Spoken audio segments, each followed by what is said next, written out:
Everyone, welcome back to my YouTube channel और step the way to success. और आज का थंबनेल आपने देख ही लिया होगा कि कैसे मैंने अपनी क्लास 12th में केमिस्ट्री सब्जेक्ट में 92 मार्क्स स्कोर किए आउट ऑफ 100। उसके लिए जो भी मैंने टिप्स एंड ट्रिक्स, जो भी स्ट्रैटेजी मैंने यूज़ की थी, वही सेम स्ट्रैटेजी मैं आज आपके साथ शेयर करना चाहती हूँ, ताकि आप लोगों के भी सेम 90 एंड 90 अबव मार्क्स जो है केमिस्ट्री में स्कोर हो सके। उसके लिए जिसने अब तक मेरे चैनल को सब्सक्राइब नहीं किया है, वो जल्दी से जाके पहले चैनल को सब्सक्राइब कर दीजिए, बेल आइकन को प्रेस कर लीजिए, ताकि आगे आने वाली सारी नोटिफिकेशंस, ऐसी स्ट्रैटेजीज मैं आपको टाइम टू टाइम बताती रहूं। और ज़्यादा से ज़्यादा वीडियो को अपने दोस्तों के साथ शेयर कीजिए, ज़्यादा से ज़्यादा लाइक कीजिए।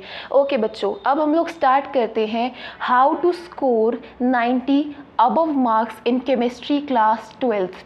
उसके लिए आपके पास पहला पॉइंट क्या आ रहा है, revised syllabus should be printed. अब आपको पता है सीबीएसई ने जो है कुछ ना कुछ सिलेबस को डिलीट किया है, कुछ पोर्शंस को डिलीट किया है, तो आपके पास जो है सीबीएसई का जो रिवाइज्ड सिलेबस है उसका एक प्रिंटेड फॉर्म आपके पास जो है वो होना चाहिए। यानी कि मीन्स जो भी पीडीएफ है आप उसको प्रिंट करवा लीजिए, अपने पास रखिए। जब भी आप मीन्स चैप्टर की एक्सप्लेनेशन स्टार्ट करते हैं, कोई भी वीडियो देखते हैं या कोई भी किसी भी ट्यूशन्स पर जाते हैं, उससे पहले आपको ये क्लियर होना चाहिए कि कौन से टॉपिक्स हैं जो आपके सिलेबस में इस साल आने वाले हैं। देखिए, अगर आप फर्दर नीट की तैयारी कर रहे हैं या आईआईटी की तैयारी कर रहे हैं, उसके लिए आप चाहे तो कंप्लीट सिलेबस कर सकते हैं, उसमें कोई दिक्कत नहीं है। लेकिन अगर कुछ बच्चे जो कि चाहते हैं कि नहीं, सिर्फ हमें क्लास 12th का ही सिलेबस करना है, उससे ज़्यादा सिलेबस नहीं करना है, तो उसके लिए बेटर ये रहेगा कि आप पहले उसको पीडीएफ को, उस सिलेबस को जो है प्रिंट आउट करवा लीजिए और टॉपिक वाइज जो है अपना सिलेबस करते चलिए। मीन्स जो भी टॉपिक आपका होता जा रहा है उसको ऐसे टिक करते चलिए कि आपका ये टॉपिक डन हो चुका है एक्सप्लेनेशन साइड से। आई होप आपको फर्स्ट पॉइंट क्लियर होगा। सेकेंड पॉइंट देखिए, सेकेंड है overall syllabus should be clear in mind and you must have your own handwritten notes. यानी कि बच्चों, आपको क्या करना, आपके पास सिलेबस हो गया, आप जो है चैप्टर की फिर एक्सप्लेनेशन लीजिए। चाहे आप चाहे तो यूट्यूब से भी ले सकते हैं, बहुत सारी यूट्यूब वीडियोज़ है। मीन्स आपको जो भी चैनल पसंद आता है, ऐसा नहीं है कि मीन्स आप कोई भी चैनल, आप किसी को बोल दिया कि आप जो है ये चैनल अच्छा है तो आप वही चैनल को प्रेफर करें, नहीं, आप खुद एक्सप्लोर कीजिए। यूट्यूब पे बहुत सारे ट्यूटर्स हैं, आपको जिस भी ट्यूटर का अच्छा समझ में आता है आप उन्हीं का जो है वीडियो एक्सप्लेनेशन देखिए। आपका जब ओवरऑल सिलेबस आपके उसमें हो जाए तो साथ ही साथ आपको एक काम और करना, वो बनाने आपके खुद के हैंड रिटन नोट्स। मीन्स जो आपका टीचर आपको लिखवा रहा है, या तो ऑनलाइन क्लास में या ऑफलाइन क्लास में, डजेंट मैटर, आप जो है खुद अपने हैंड रिटन नोट्स बनाइए। यानी कि चाहे तो आप जो है किसी और के हैंड रिटन नोट्स लेके खुद उसे अपनी हैंड राइटिंग में लिख सकते हैं, उसमें भी कोई प्रॉब्लम नहीं है। बस आपको वो नोट्स समझ में आने चाहिए कि हाँ उन नोट्स में क्या लिख रखा है। तो पहली चीज़, आपको जो है अच्छी खासी एक्सप्लेनेशन होनी चाहिए, अच्छी खासी क्लियरेंस होनी चाहिए उस चैप्टर की, और साथ ही साथ आपके पास जो है उस चैप्टर के हैंड रिटन नोट्स होने चाहिए। क्योंकि बाई चांस मान लो आपने जो है वीडियो देख ली, आपने उसको लिखा नहीं, और जब आप उसको लिखोगे नहीं और आपको फिर से पेपर के टाइम पर उसको रिवाइज करना होगा, तो ऐसा तो है नहीं कि आप दोबारा से वीडियो देख के अपना टाइम वेस्ट करोगे। इसलिए बेटर है वीडियो को देखते के साथ साथ ही आप अपने हैंड रिटन नोट्स बना लीजिए, ताकि दोबारा से आपको वीडियो देखने की जरूरत ना पड़े, फिर आप डायरेक्टली नोट्स को पढ़ के जो है उसको पेपर के लिए तैयार कर सकते हैं। आई होप आपको सेकेंड पॉइंट भी क्लियर हो गया होगा। अब थर्ड पॉइंट देखिए, हमें पता है हमारी केमिस्ट्री के ओवरऑल 3 पार्ट्स होते हैं, फिजिकल, ऑर्गेनिक एंड इनऑर्गेनिक। अब फिजिकल केमिस्ट्री में देखते हैं क्या स्ट्रैटेजी आपको यूज़ करनी चाहिए। फिजिकल केमिस्ट्री में it has 33% of the weightage of whole paper. पूरे पेपर की 33% की जो वेटेज है वो आपकी फिजिकल केमिस्ट्री रखती है।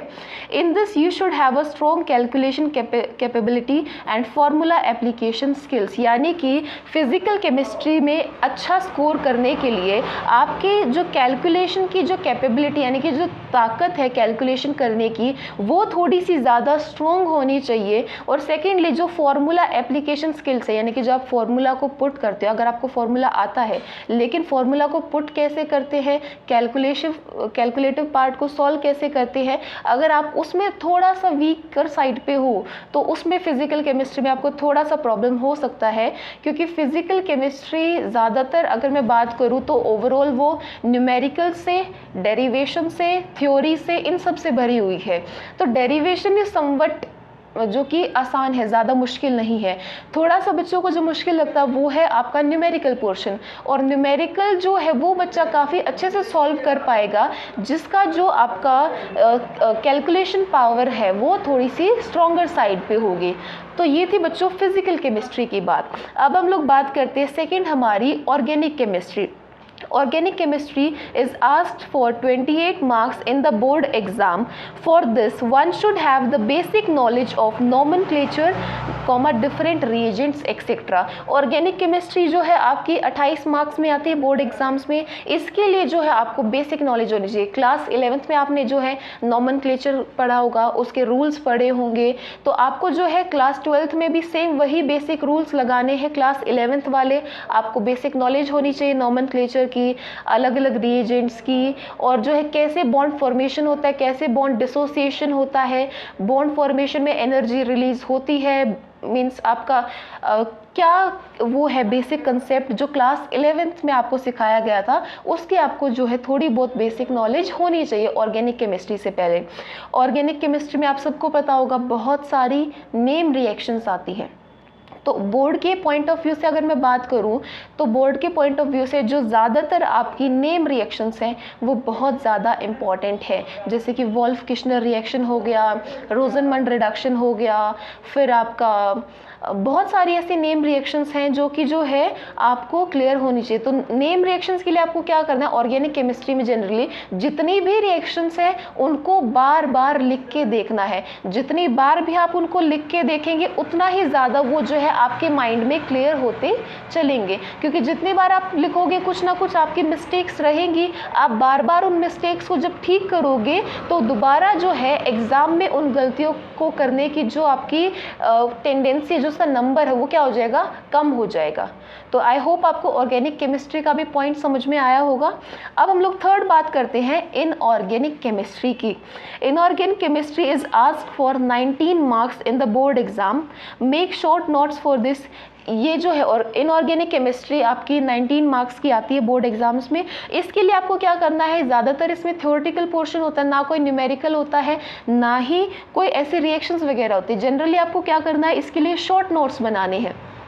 इसमें ज़्यादातर जो एक्सेप्शंस होते हैं आपको बेसिकली वो ज़्यादा लर्न होनी चाहिए। जैसे D&F ब्लॉक एलिमेंट्स की अगर हम लोग बात करें इस साल जो आपके सिलेबस में है, उसमें आपको क्या करना है, उसमें बहुत सारी एक्सेप्शंस हैं। आपको वैसे तो चैप्टर पूरा याद करना ही है, लेकिन जो एक्सेप्शनल केसेस है उनको और भी ज़्यादा ध्यान से आपको क्या करना है, लर्न करना है। इसके लिए अपने शॉर्ट नोट्स बनाइए, मतलब ज़्यादा बड़े तो होती है लेकिन कुछ शॉर्ट पॉइंट्स बनाइए, ताकि एक बाई चांस आपका A4 साइज शीट है उस पर जो है आपका शॉर्ट नोट्स करते करते एक कंप्लीट चैप्टर जो है इनऑर्गेनिक केमिस्ट्री का उस पर कवर कर लीजिए, ताकि आपको बार बार जो है रिवाइज करना पड़े तो आपको पूरे नोट्स ना उठाने पड़े। जो एक्सेप्शनल केसेस है, जो मेन पॉइंट है, वो आप एक ही शॉर्ट नोट से कवर कर सके।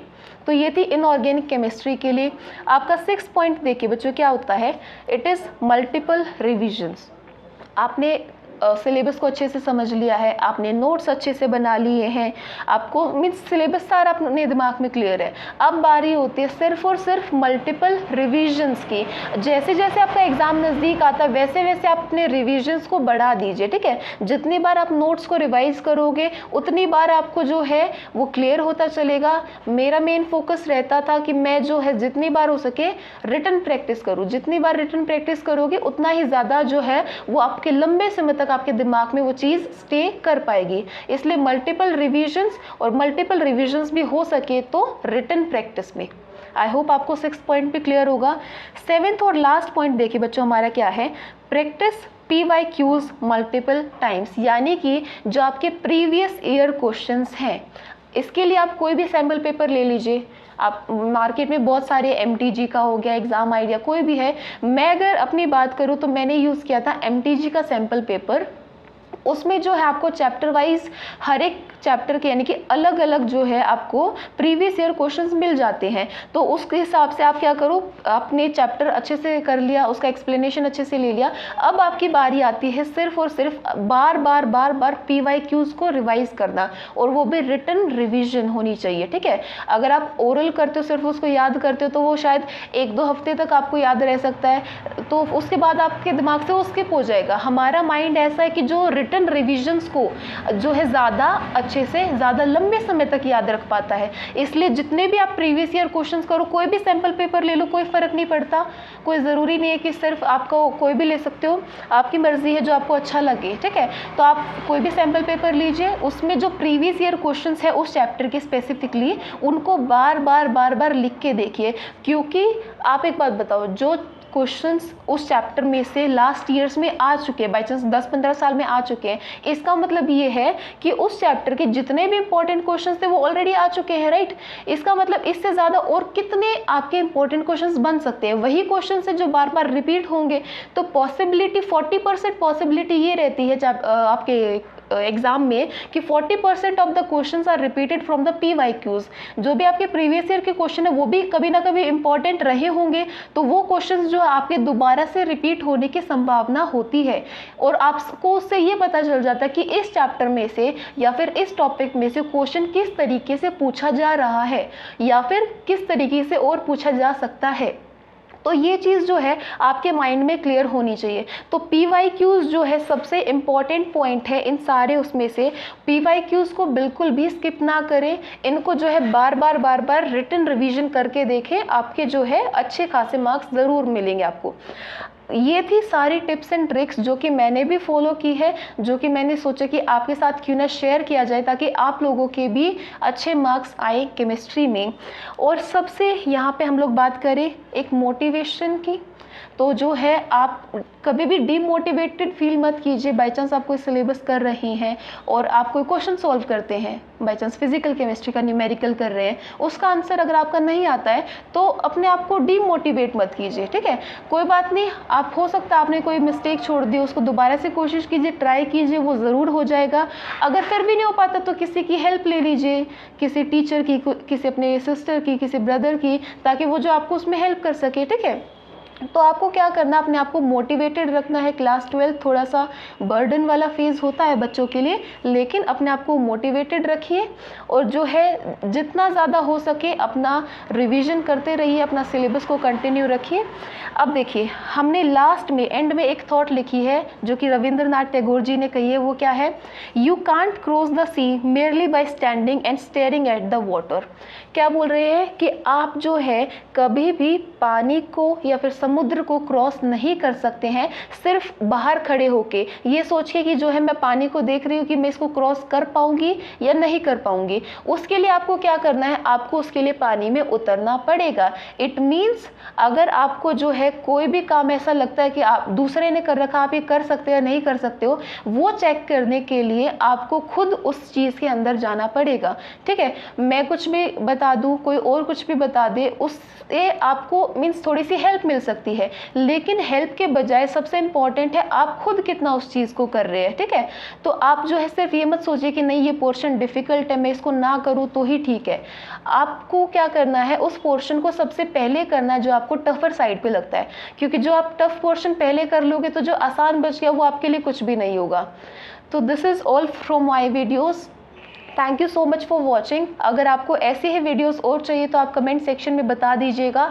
और आपको अगर केमिस्ट्री के नोट्स चाहिए, केमिस्ट्री के वीडियो एक्सप्लेनेशन चाहिए, तो आप जो है चैनल को सब्सक्राइब ज़रूर कीजिए, वीडियो को ज़्यादा से ज़्यादा अपने दोस्तों के साथ शेयर कीजिए, वीडियो को लाइक ज़रूर कीजिए, और फिर भी अगर कोई डाउट रहे तो आप कमेंट सेक्शन में मुझसे पूछ सकते हैं।